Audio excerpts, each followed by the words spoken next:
Čítanie zo svätého Evanjelia podľa Lukáša.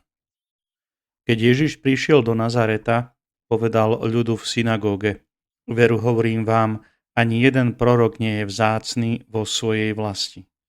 Ale vravím vám pravdu. Mnoho vdov bolo v Izraeli za dní Eliáša, keď sa zavrelo nebo na 3 roky a 6 mesiacov a nastal veľký hlad po celej krajine. A ani jeden z nich nebol poslaný, Eliáš, iba k onej vdove do Sarepty v Sidone.